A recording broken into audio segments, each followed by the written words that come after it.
Hello साथियों, नमस्कार। मैं आपका साथी प्रभु परमार आपके अपने यूट्यूब चैनल उड़ान स्टडी क्लासेस के यूट्यूब चैनल पर आप सभी साथियों का तहे दिल से शुक्रिया एवं हृदय से स्वागत, वंदन, अभिनंदन एवं धन्यवाद करता हूँ। साथियों, आज हम जनरल साइंस की क्लास एक धमाकेदार शुरुआत के साथ स्टार्ट करेंगे।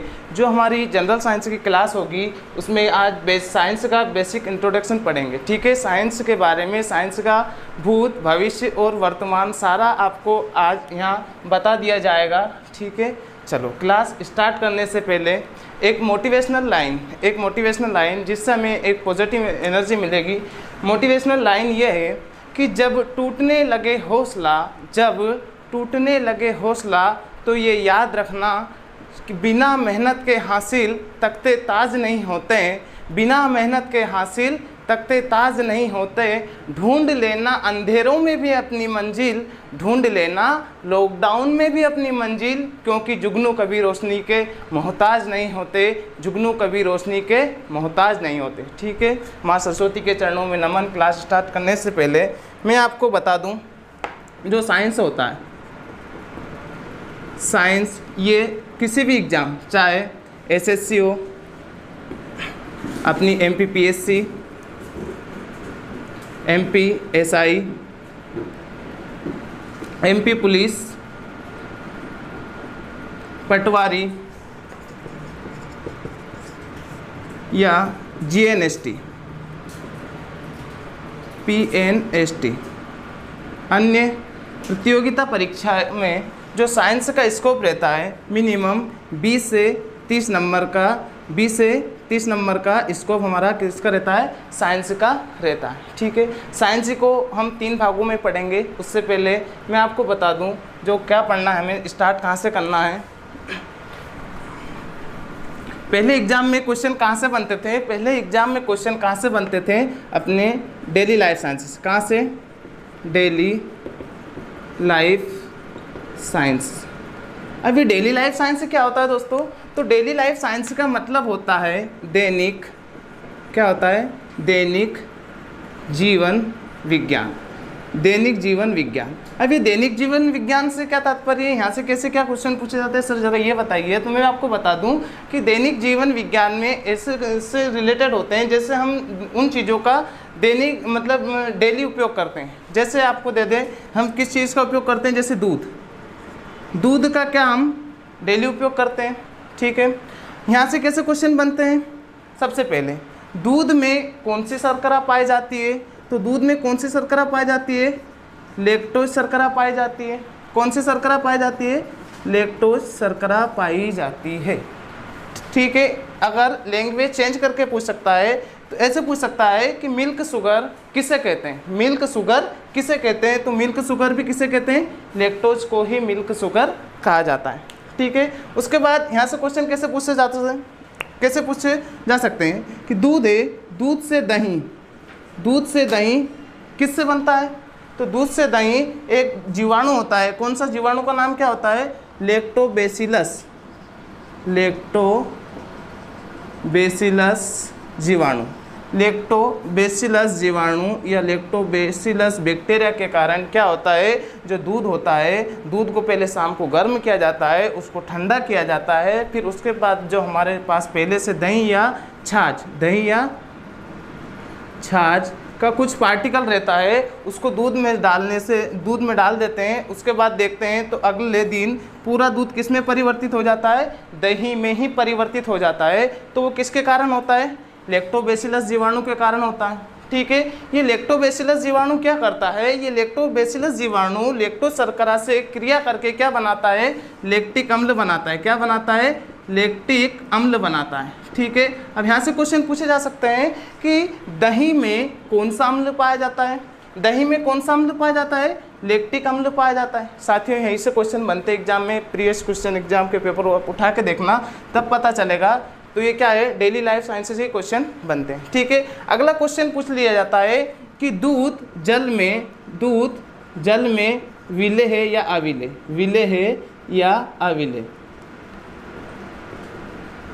सभी को पता होगा जो दूध होता है वो जल में क्या होता है? अविले होता है। ठीक है, ध्यान रखना, ये क्वेश्चन एग्जामिनर जान करके पूछता है ये क्वेश्चन कि ये, और इस क्वेश्चन को स्टूडेंट क्या करते हैं, अधिकतर गलत करके आते हैं। ठीक है, तो जो दूध होता है वो जल में क्या होता है, अविलेय होता है। अविलेय क्या होता है, जब हम दूध से दही बनाते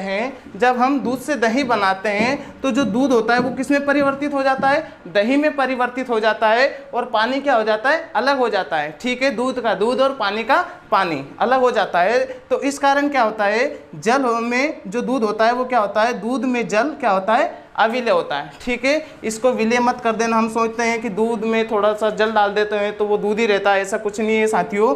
ये याद रखना, ये क्वेश्चन अधिकतर एग्जाम में पूछा गया है, इसलिए क्योंकि इसके गलत होने के चांस रहते हैं। ठीक है, हम इस पर ध्यान नहीं देते। तो क्या होता है, दूध होता है वो जल में क्या होता है, अविलेय होता है। अविलेय क्या होता है, क्योंकि जब दूध से दही बनाते हैं तो जो दूध होता है वो किस में परिवर्तित हो जाता है, दही में परिवर्तित हो जाता है, और दूध का दूध अलग हो जाता है, मतलब दूध है दही में परिवर्तित हो जाता है और पानी अलग हो जाता है। ठीक है, अब डेली लाइफ साइंस में हम देखते हैं कि अभी गर्मी के दिनों में जब हम सड़क पर यात्रा करते हैं तो गर्मी के दिनों में हम देखते हैं दूर से, तो हमें क्या, सड़क पर पानी भरा दिखाई देता है, जबकि जैसे जैसे पास जाते हैं तो वहाँ कुछ नहीं होता है।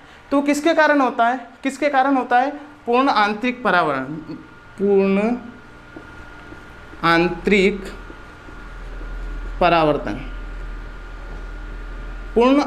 परावर्तन टोटल इंटरनल रिफ्लेक्शन के कारण होता है। ये प्रकाश की एक घटना है, पूर्ण आंतरिक परावर्तन, जिसके कारण क्या होता है, गर्मी के दिनों में रोड पर पानी भरा दिखाई देता है। किसके कारण, पूर्ण आंतरिक परावर्तन के कारण।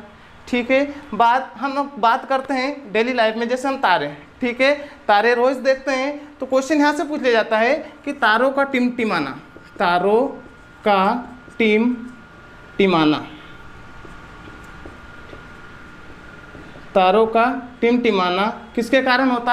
किसके कारण होता है साथियों, तो तारों का टिमटिमाना प्रकाश के अपवर्तन के कारण होता है। ठीक है, आई बात समझ में। चलो, उसके बाद एक क्वेश्चन यहाँ से पूछ लिया जाता है डेली लाइफ साइंस में, जैसे हमारे शरीर से क्वेश्चन पूछ लिए जाते हैं, मानव शरीर में से, जैसे हड्डियाँ। ठीक है, मानव शरीर की सबसे बड़ी हड्डी कौन सी होती है, यहाँ से क्वेश्चन पूछ लिए जाते हैं, क्योंकि जन्म से ही हमारे शरीर में क्या रहती है, हड्डियों से भरा रहता है हमारा शरीर। तो हड्डियों के बारे में क्वेश्चन पूछ लिए जाते हैं कि मानव शरीर की सबसे बड़ी हड्डी कौन सी होती है, मानव शरीर की सबसे छोटी हड्डी कौन सी होती है।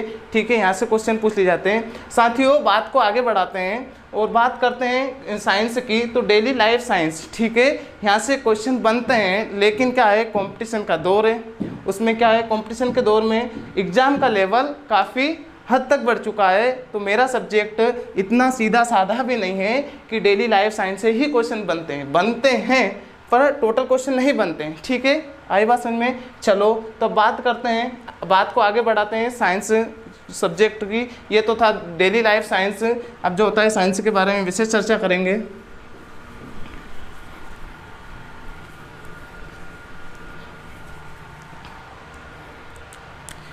सबसे पहले क्या होता है, विज्ञान। ठीक है, बने रहिए, आपको बिल्कुल हर लेवल, शून्य से लेकर शिखर तक, ठीक है, शून्य से लेकर शिखर तक का हर लेवल आपको यहाँ पर पढ़ा जाएगा। ठीक है, शून्य से लेकर का शिखर का जो पूरा बेसिक है आपको बताया जाएगा, पूरा बेसिक आपको यहाँ क्लियर करवा दिया जाएगा। साइंस है, ये विज्ञान है। ठीक है, विज्ञान को इंग्लिश में क्या कहा जाता है, साइंस। दोनों शब्दों को समझिए। विज्ञान होता है, विज्ञान का मतलब क्या होता है, विज्ञान दो शब्दों से मिलकर बना है। किससे, वी प्लस ज्ञान। ठीक है, वी प्लस ज्ञान। यहाँ वी का मतलब क्या होता है साथियों, तो वी का मतलब क्या होता है, विशेष। क्या होता है, विशेष। और ज्ञान का मतलब क्या होता है साथियों, ज्ञान का मतलब होता है अध्ययन। ज्ञान का मतलब होता है अध्ययन। ठीक है, अब इसको कैसे अपन परिभाषा में बदलेंगे, किसी भी घटना या चीज़ के बारे में विशेष अध्ययन करना ही क्या कहलाता है, विज्ञान कहलाता है। एक बार और समझिएगा, किसी भी घटना या चीज़ के बारे में विशेष अध्ययन करना ही क्या कहलाता है, विज्ञान कहलाता है। ठीक है, साइंस की बात करते हैं तो साइंस जो शब्द है ये ग्रीक भाषा, कौन सी, ग्रीक भाषा के एक शब्द, कौन सा,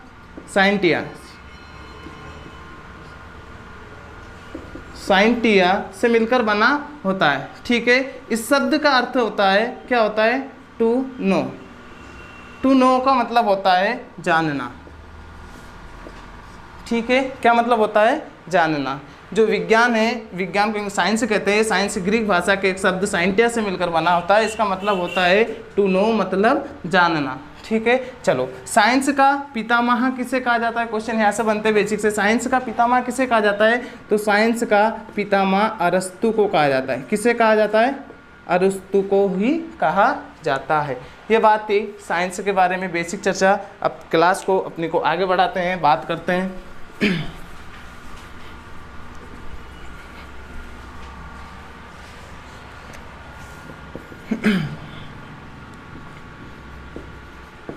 विज्ञान एवं प्रौद्योगिकी।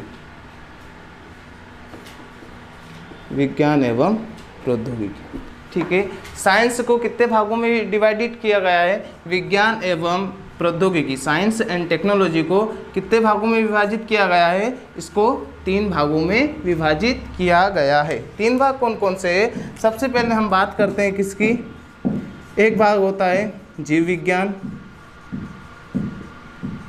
जिसे बायोलॉजिकल साइंस बोलते हैं। एक होता है कौन सा, भौतिकी विज्ञान,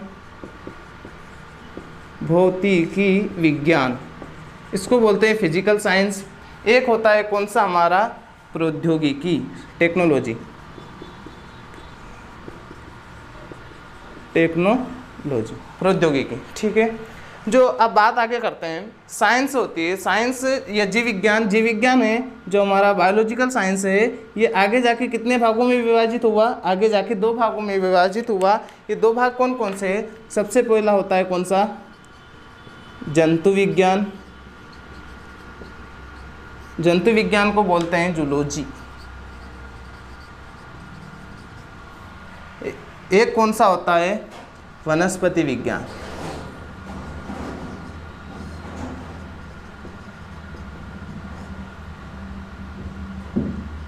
वनस्पति विज्ञान। ठीक है, वनस्पति विज्ञान को बोलते हैं बॉटनी। एक जो भौतिकी विज्ञान है, फिजिकल साइंस है, ये भी आगे जाके कितने भागों में विभाजित हुआ, 2 भाग में। 2 भाग कौन कौन से हैं, सबसे पहला भाग कौन सा है, भौतिकी विज्ञान, भौतिकी, और दूसरा कौन सा होता है, रसायन, रसायन विज्ञान, भौतिकी विज्ञान और रसायन विज्ञान, भौतिकी विज्ञान, रसायन विज्ञान। ठीक है, आगे जाके प्रौद्योगिकी है, ये कितने भागों में, प्रौद्योगिकी को कितने भागों में विभाजित किया गया है, तो प्रौद्योगिकी टेक्नोलॉजी को हम 3 भागों में विभाजित करते हैं। ठीक है, ये 3 भाग कौन कौन से हैं, सबसे पहले कौन सा है, इसरो, एक होता है DRDO, एक कौन सा होता है, इसरो, DRDO, और एक होता है परमाणु रिएक्टर। ठीक है, परमाणु रिएक्टर ये होती है। अब जो होता है बात करते हैं प्रौद्योगिकी, साइंस, ये प्रौद्योगिकी में इसरो प्रोग्राम, DRDO प्रोग्राम, और एक होता है परमाणु रिएक्टर। बात यहाँ करते हैं, वह जगह स्पेस कम है इसलिए यहाँ देखते हैं इसरो। ठीक है, इसरो के बारे में बात करते हैं। इसरो, इनके पहले मैं आपको बता दूं सभी के फादर। ठीक है, जनक, जीव विज्ञान का जनक किसे कहा जाता है, अरस्तु को कहा जाता है। ठीक है, विज्ञान का जनक भी किसे कहा जाता है, अरस्तु को कहा जाता है। ठीक है, और जंतु विज्ञान का जनक किसे कहा जाता है, ये भी अरस्तु को ही कहा जाता है। बात करते हैं वनस्पति विज्ञान, तो वनस्पति विज्ञान का जनक किसे कहा जाता है, वनस्पति विज्ञान का जनक थियोफ्रेस्टस, थियोफ्रेस्टस। ठीक है, बात करते हैं भौतिकी विज्ञान का जनक किसे कहा जाता है, न्यूटन को कहा जाता है। रसायन विज्ञान का जनक एंटोनी लेवाइसियर, एंटोनी लेवाइसियर को रसायन विज्ञान का जनक कहा जाता है। इसरो का जनक किसे कहा जाता है, इसरो का जनक डॉक्टर विक्रम साराभाई, विक्रम साराभाई, विक्रम साराभाई को क्या कहा जाता है, इसरो का जनक कहा जाता है। डीआरडीओ, ठीक है, डीआरडीओ। उसके बाद होता है डीआरडीओ, उसके बाद होता है परमाणु रिएक्टर, मतलब परमाणु ऊर्जा, ठीक है। इनका काम क्या होता है, परमाणु ऊर्जा, परमाणु रिएक्टर का काम होता है परमाणु ऊर्जा, परमाणु ऊर्जा बनाना, ठीक है, परमाणु ऊर्जा बनाना होता है। चलो बात करते हैं इसरो की, डीआरडीओ की, परमाणु रिएक्टर की। इसरो होता है, इसरो का जो होता है फुल फॉर्म क्या होता है, तो पहले इंडियन स्पेस रिसर्च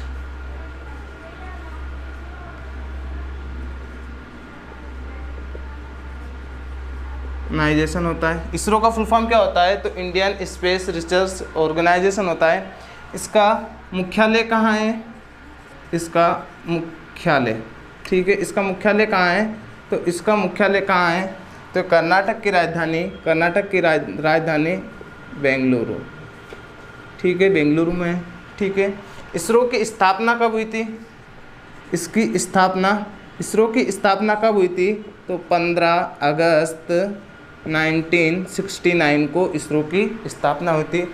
इसरो का काम क्या होता है, तो इसका काम क्या होता है, इसको काम होता है कृत्रिम उपग्रह, क्या होता है, कृत्रिम उपग्रह, ठीक है। कृत्रिम उपग्रह का निर्माण करना किसके द्वारा होता है, इसरो ही के अंतर्गत होता है, ठीक है। उसके बाद बात करते हैं कृत्रिम उपग्रह। अब बात आई कृत्रिम उपग्रह की, तो हम बात करते हैं, तो भारत का पहला कृत्रिम उपग्रह कौन सा है, आर्यभट्ट है। इसे कब स्थापित किया गया, तो भारत का पहला कृत्रिम उपग्रह 19 अप्रैल 1975 को भारत का पहला उपग्रह आर्यभट्ट, कौन सा, आर्यभट्ट था, जिसे रूस की सहायता से छोड़ा गया, ठीक है। बात करते हैं इसरो की, बात आई तो इसरो के वर्तमान में प्रमुख कौन है, तो कौन है, इसरो के वर्तमान में प्रमुख के सिवान, ठीक है। ये होगा इसरो के बारे में बात करते हैं डीआरडीओ की, ठीक है। इसरो के बारे में इतनी जानकारी अभी आप बेसिक है, इतनी जानकारी होना जरूरी है। इसरो का फुल फॉर्म क्या होता है, इंडियन स्पेस रिसर्च ऑर्गेनाइजेशन होता है। इसका मुख्यालय कहाँ है, इसका मुख्यालय बेंगलुरु, कर्नाटक की राजधानी बेंगलुरु में है। इसकी स्थापना कब की गई थी, इसकी स्थापना 15 अगस्त 1969 को की गई थी। इसका काम क्या होता है, तो कृत्रिम उपग्रह को स्थापित करना इसका काम होता है। भारत का पहला कृत्रिम उपग्रह कब छोड़ा गया था, तो भारत का पहला कृत्रिम उपग्रह 19 अप्रैल 1975 को छोड़ा गया था, जिसका नाम क्या था, आर्यभट्ट था, ठीक है। ये किस देश की सहायता से छोड़ा गया था, तो ये रूस की सहायता से छोड़ा गया था, ठीक है। यहाँ तक की बात आगे सभी को समझ में उम्मीद है सभी को आगे होगी। अब इसको आप नोट डाउन कर सकते हैं, ठीक है, या स्क्रीनशॉट ले सकते हैं, ठीक है ना। चलो इसको रब करते हैं।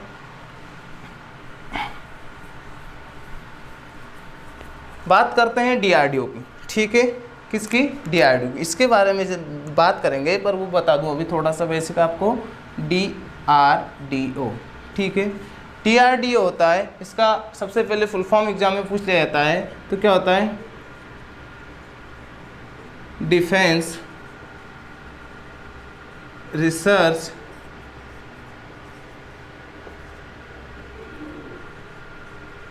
डेवलपमेंट ऑर्गेनाइजेशन, ठीक है। अगर हिंदी में कहें तो रक्षा अनुसंधान एवं रक्षा अनुसंधान विकास संगठन,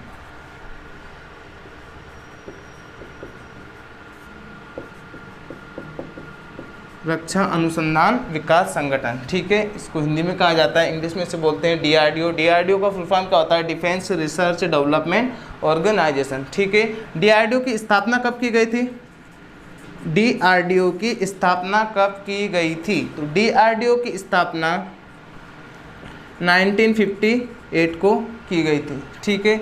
इसका मुख्यालय पूछ लिया जाता है, तो डीआरडीओ का मुख्यालय कहाँ पर है, तो डीआरडीओ का मुख्यालय कहाँ है, नई दिल्ली, कहाँ पर है, नई दिल्ली। ठीक है, डीआरडीओ का मुख्यालय नई दिल्ली है। डीआरडीओ का काम क्या होता है? तो मिसाइल, ठीक है, मिसाइल जिन्हें बोलते हैं प्रक्षेपास्त्र का निर्माण करना। कि कौन करता है, किसके अंतर्गत करते हैं? डीआरडीओ के अंतर्गत करते हैं। ठीक है, मिसाइल का पूछा जाता है तो भारत का मिसाइल मैन किसे कहा जाता है? तो APJ अब्दुल कलाम को मिसाइल मैन ऑफ इंडिया के नाम से जाना जाता है। ठीक है, चलो बात करते हैं परमाणु रिएक्टर की, इसको भी कर लेते हैं ख़त्म।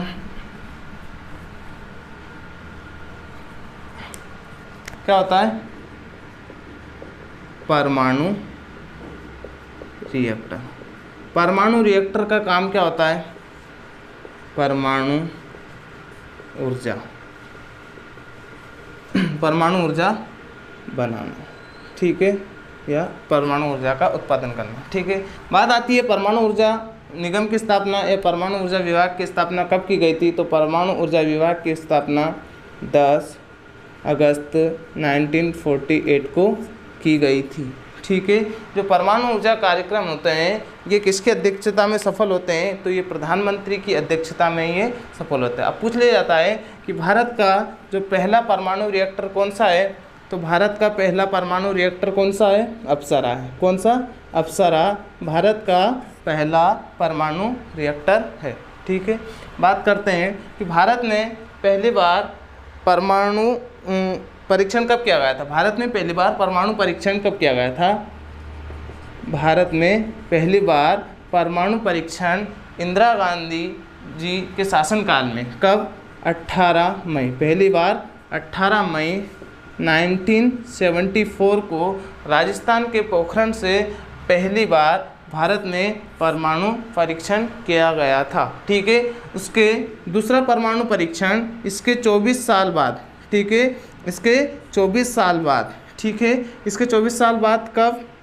11 मई एवं 13 मई 1998 अटल बिहारी वाजपेयी के शासनकाल में दूसरी बार क्या किया गया? तो भारत में परमाणु परीक्षण किया गया। ठीक है, चलो डीआरडीओ का, इसरो का जनक कौन है? इसरो का जनक कौन है? तो विक्रम साराभाई है। डीआरडीओ का जो मुख्यालय कहाँ है? डीआरडीओ का मुख्यालय नई दिल्ली में। परमाणु रिएक्टर का क्या काम होता है? परमाणु ऊर्जा का निर्माण करता है। परमाणु ऊर्जा, ठीक है, जो होता है परमाणु ऊर्जा का जनक किसे कहा जाता है? तो भारत ने परमाणु ऊर्जा का जनक डॉक्टर होमी जहांगीर भाभा को कहा जाता है। अब एक उनके नाम से ही एक परमाणु परीक्षण अनुसंधान केंद्र है जिसे बोलते हैं बार्क, बाबा एटॉमिक रिसर्च सेंटर।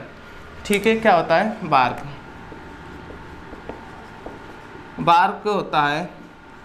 ठीक है, बार्क बाबा एटॉमिक रिसर्च सेंटर, इसकी स्थापना कब की गई थी? तो 3 जनवरी 1954 को कहाँ की गई थी? ये महाराष्ट्र का एक जिला है, ट्राम्बे शहर है, उसमें क्या की गई थी? ट्राम्बे महाराष्ट्र में क्या किया गया था? बार्क को स्थापित किया गया था। कब स्थापित किया गया था? 3 जनवरी 1954 को। ठीक है, चलो अब बात करते हैं हम। अब जो एग्जाम में यहाँ से जो क्वेश्चन पूछे जाते हैं उसका वेटेज मैं बता दूँ। सबसे ज़्यादा पोर्शन किसका रहता है? जीव विज्ञान का रहता है। ठीक है, जीव विज्ञान का बाद किसका रहता है? भौतिकी विज्ञान का रहता है। उसके बाद यहाँ से 2 या 3 नंबर के क्वेश्चन एग्जाम में आपको देखने को मिलेंगे, पर सबसे ज़्यादा जो वेटेज एग्जाम में आपको मिलेगा किससे मिलेगा?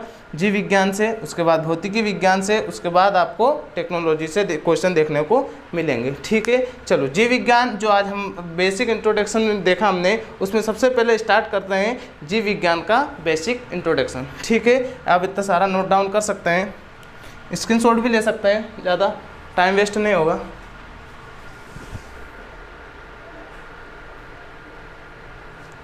ठीक है, ले लिया सभी ने स्क्रीनशॉट। चलो क्लास वापस अपनी कंटिन्यू करते हैं।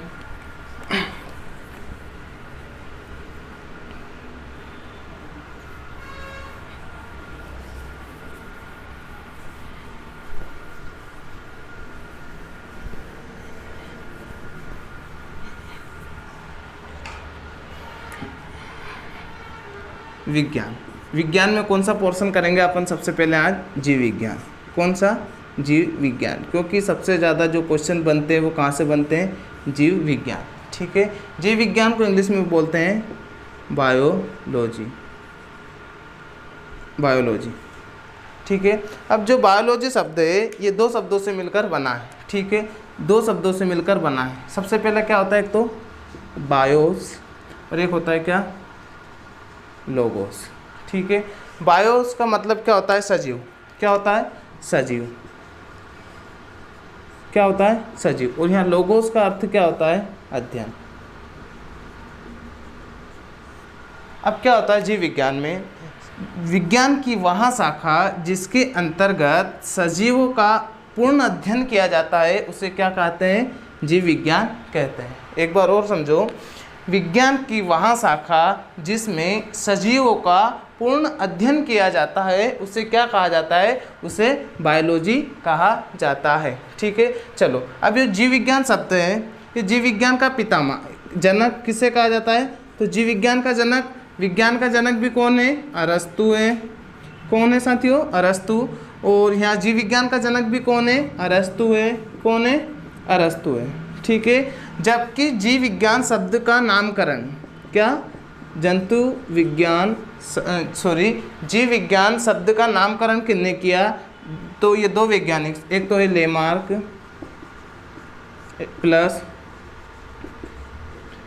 रेनस, ट्रेवी रेनस नामक वैज्ञानिक ने सन 1801 व 1802 में जीव विज्ञान शब्द दिया। ठीक है साथियों, देखो क्या होता है, जनक अलग होता है और नामकरण करने वाला अलग होता है। जैसे हमारे घर में या परिवार में कहीं बच्चा जन्म लेता है तो जो जन्म देने वाले माता पिता अलग होते हैं और नामकरण वाले जो पंडित जी होते हैं वो अलग होते हैं। पंडित जी बताते हैं कि भैया इस नक्षत्र में हुआ है, इसका नाम पा से रखिए, इसका नाम का से रखिए, माँ से रखिए, जो जैसा। फिर कोई नाम दादी रख देती है, तो कोई नाम पापा या कोई नाम बुआ फूफा ये कोई रख देते हैं। ठीक है, तो वो बात अलग है।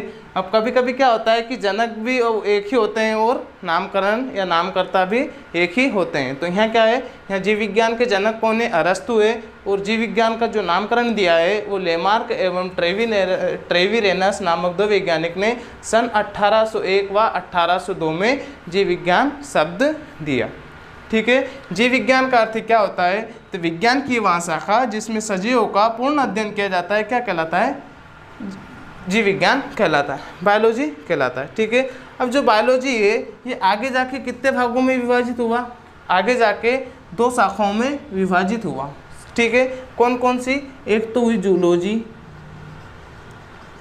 एक कौन सी हुई, बॉटनी। कौन सी, जूलॉजी और बॉटनी। इन जूलॉजी और बॉटनी से मिलकर एक शाखा बनती है, तीसरी एक शाखा, इन दोनों शाखाओं से मिलकर एक अन्य तीसरी शाखा होती है। वो कौन सी होती है, वो होती है माइक्रोबायोलॉजी। कौन सी, सॉरी, माइक्रोबायोलॉजी।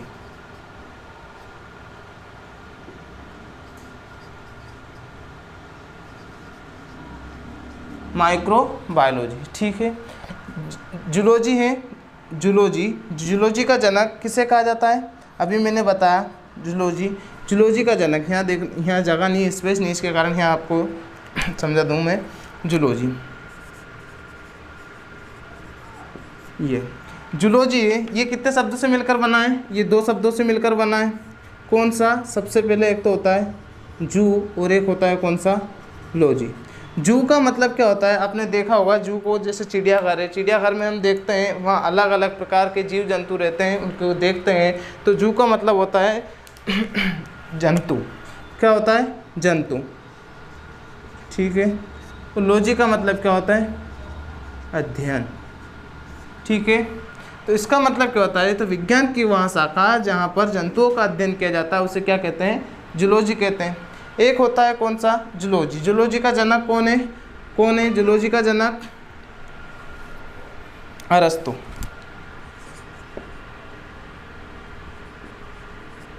जूलॉजी का जनक भी अरस्तु है। अरस्तु की एक पुस्तक है, इनका नाम है जूलॉजी के जनक अरस्तु। अरस्तु की एक पुस्तक है, उसका नाम क्या है, पता होगा शायद आपको, नहीं पता, चलो मैं बता दूँ, हिस्टोरिया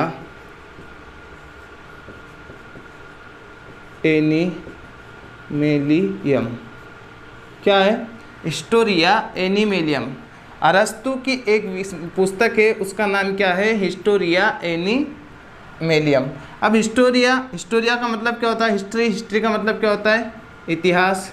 ठीक है, इतिहास होता है। एनिमल, ये एनिमेलियम किससे बना है? एनिमल से। ठीक है, एनिमल से। एनिमल का मतलब क्या होता है? जानवर। ठीक है, तो जीव जंतु के इतिहास के बारे में जो वर्णन है वो अरस्तु की पुस्तक हिस्टोरिया एनिमेलियम से प्राप्त हुआ है। ठीक है, चलो अब बात करते हैं किसकी? बॉटनी की। इसको कर दूँ रफ।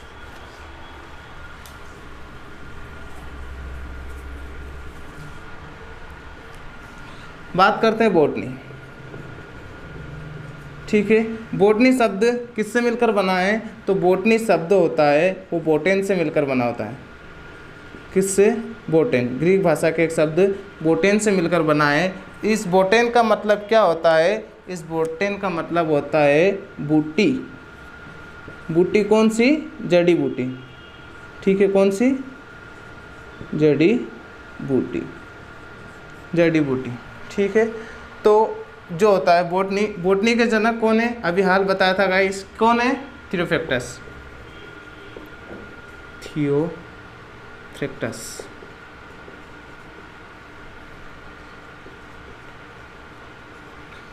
ठीक है, बोटनी के जनक कौन है? थियोफ्रैक्टस। ठीक है, इनकी एक पुस्तक है, उसका नाम क्या है? इनकी एक पुस्तक का नाम क्या है? इनकी पुस्तक का हिस्टोरिया।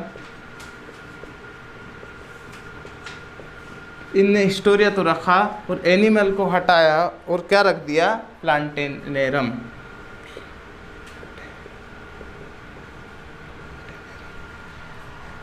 बोटनी के जनक थियोफ्रैक्टस है और इनकी पुस्तक का नाम क्या है? इनकी पुस्तक का नाम हिस्टोरिया प्लांटेनेरम है। हिस्टोरिया का मतलब हाल बताया मैंने, क्या होता है? इतिहास होता है। क्या होता है? इतिहास होता है साथियों। और प्लांट का मतलब होता है, प्लांटेनेरम किससे बना है? प्लांट से मिलकर बना है। किससे?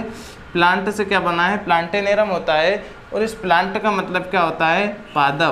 पादप या वनस्पति। ठीक है, पादप या वनस्पति। तो इसका मतलब होता है विज्ञान की वहाँ शाखा जिसमें विभिन्न प्रकार के पादप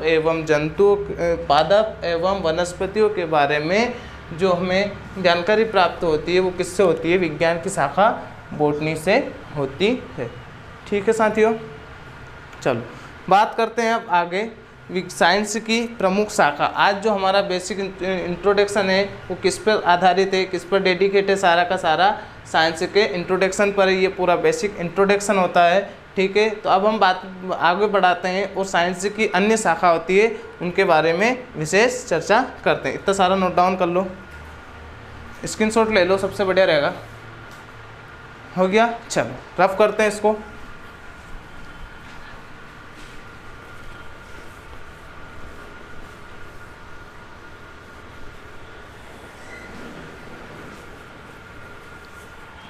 क्या होता है? विज्ञान की अन्य शाखा। विज्ञान की अन्य शाखा होती है, उसके पीछे एक शब्द होते हैं, या तो लॉजी होता है या कल्चर होता है। पहले बात करते हैं किसकी? कल्चर की। किसकी बात करते हैं? कल्चर की। साथियों जैसे कल्चर, सबसे पहले हम बात करते हैं कौन सा? एपीकल्चर। एपीकल्चर क्या होता है? तो मधुमक्खियों का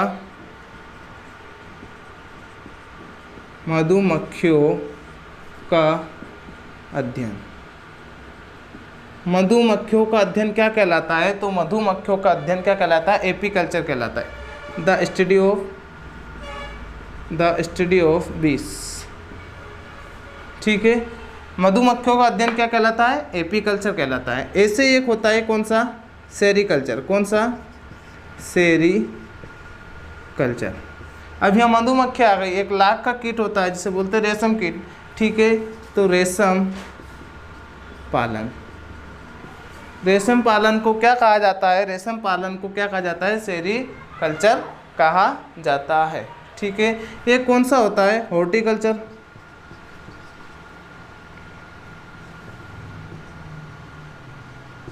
हॉर्टिकल्चर होता है। ठीक है, क्या होता है? हॉर्टिकल्चर। हॉर्टिकल्चर में किसका अध्ययन किया जाता है साथियों? तो हॉर्टिकल्चर में बागवानी का अध्ययन किया जाता है। बागवानी में क्या आ जाएंगे, फूल या फल का अध्ययन जिसमें किया जाता है, विज्ञान की जिस शाखा में किया जाता है उसे क्या कहते हैं, हॉर्टिकल्चर कहते हैं। बात को आगे बढ़ाते हैं। एक आता है कौन सा, फ्लोरिकल्चर। कौन सा, फ्लोरिकल्चर। अब फ्लोरिकल्चर, फ्लोरिस का मतलब फ्लोवर का मतलब क्या होता है, पुष्प, पुष्प या फूल। तो जहाँ पुष्पों का अध्ययन किया जाता है, पुष्पों का अध्ययन, ठीक है, पुष्पों का अध्ययन क्या कहलाता है साथियों, तो पुष्पों का अध्ययन क्या कहलाता है, फ्लोरिकल्चर कहलाता है।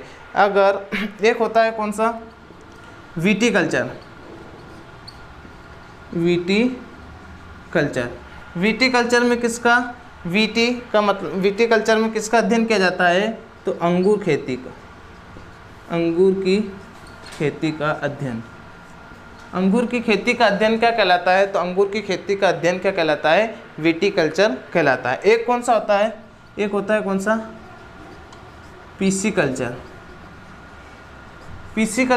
पिसिकल्चर में क्या मतलब, मछलियाँ, पिसिस, मछलियों का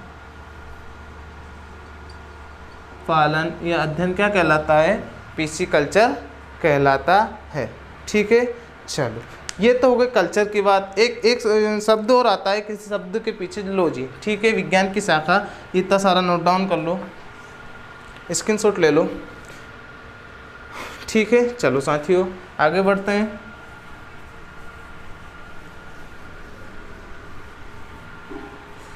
एक होता है कौन सा, लॉजी में सबसे पहले हम मानव शरीर के बारे में बात करेंगे। मानव शरीर, ठीक है, मानव शरीर से संबंधित जो शाखा होती है विज्ञान की, उसमें किसका अध्ययन किया जाता है, उसको क्या कहा जाता है, यहाँ से क्वेश्चन बनते हैं। ठीक है, उसके बारे में बात करेंगे। सबसे पहले मानव हृदय की पंपिंग मशीन। मानव हृदय की पंपिंग मशीन किसे कहा जाता है साथियों, तो मानव हृदय की पंपिंग मशीन किससे कहा जाता है, हृदय को कहा जाता है। किसे कहा जाता है, हृदय को, हृदय या हार्ट को। तो हृदय का अध्ययन विज्ञान की जिस शाखा में किया जाता है उसे क्या कहा जाता है, उसे क्या कहा जाता है, उसे कार्डियोलॉजी कहा जाता है। क्या कहा जाता है, कार्डियोलॉजी कहा जाता है। ठीक है, दूसरा होता है कौन सा, हृदय के बाद एक होता है हृदय प्लस रुधिर परिसंचरण तंत्र। हृदय एवं रुधिर परिसंचरण सहित पूरे तंत्र को क्या कहा जाता है, विज्ञान की किस शाखा में इनका अध्ययन किया जाता है, तो उसे क्या कहा जाता है, उसे कहा जाता है एंजियोलॉजी। क्या, एंजियोलॉजी। ठीक है, एंजियोलॉजी। एंजियोलॉजी का जनक कौन है साथियों, पता होगा आपको, कौन है, विलियम हार्वे।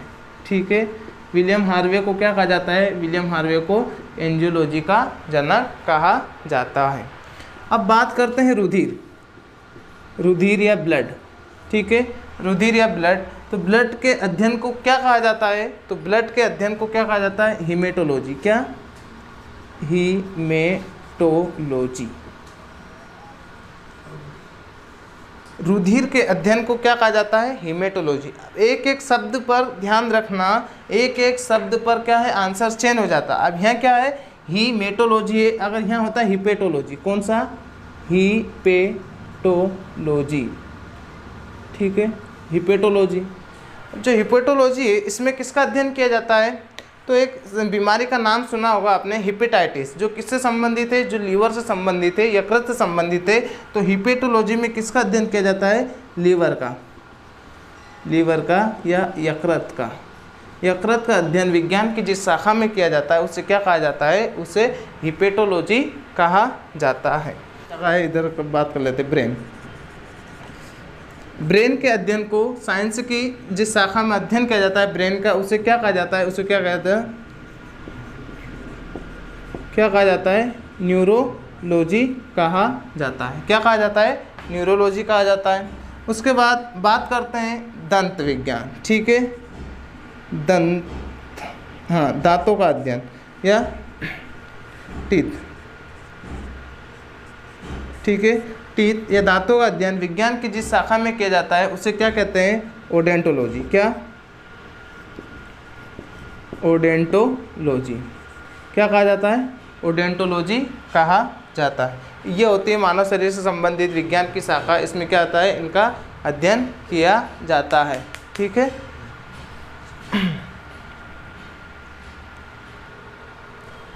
चलो, किडनी के बारे में जो होता है, जो किडनी की शाखा कौन सी होती है? विज्ञान की शाखा जिसमें किडनी का अध्ययन किया जाता है वो कौन सी होती है? नेफ्रोलॉजी होती है। नेफ्रोलॉजी अगर ऑप्शन में नहीं होंगे तो आपको कौन सा देखने को मिलेगा? रियोनोलॉजी होगा। ये दोनों एक साथ नहीं होंगे। ठीक है। एक होती है कौन सी? मांसपेशियाँ। क्या होती है? मांसपेशियाँ। मांसपेशियों का अध्ययन विज्ञान की जिस शाखा में किया जाता है उसे किस नाम से जाना जाता है? तो उसे मायोलॉजी। किस नाम से? मायोलॉजी के नाम से जाना जाता है। ठीक है ना, मायोलॉजी। एक होती है कौन सी? हड्डियाँ या अस्थियाँ। क्या होती है? अस्थियाँ। अस्थियाँ का अध्ययन विज्ञान की जिस शाखा में किया जाता है उसे क्या कहते हैं? उसे क्या कहते हैं? उसे बोलते हैं ऑस्टियोलॉजी। ऑस्टियोलॉजी। ठीक है। ऑस्टियोलॉजी विज्ञान की शाखा में, विज्ञान की वहाँ शाखा जिसमें अस्थियों का अध्ययन किया जाता है, जिसमें हड्डियों का अध्ययन किया जाता है, उसे किस नाम से जाना जाता है? तो उसे ऑस्टियोलॉजी के नाम से जाना जाता है। ठीक है साथियों, आप स्क्रीनशॉट ले लो, नोट डाउन कर लो। जो आज की क्लास है इसको यहीं अलविदा करते हैं साथियों। आप हमारे लिए इतना सा करें, हमारे वीडियो को अधिक से अधिक शेयर करें, लाइक करें, सब्सक्राइब करें एवं बेल आइकन को अवश्य प्रेस करें, जिससे आपको पता लगेगा कि आपको नोटिफिकेशन मिलता रहेगा आपको हमारे वीडियो का साथियों। ठीक है, धन्यवाद करता हूँ। मिलते हैं कल एक नई शुरुआत, एक नई उमंग के साथ। Thank you guys.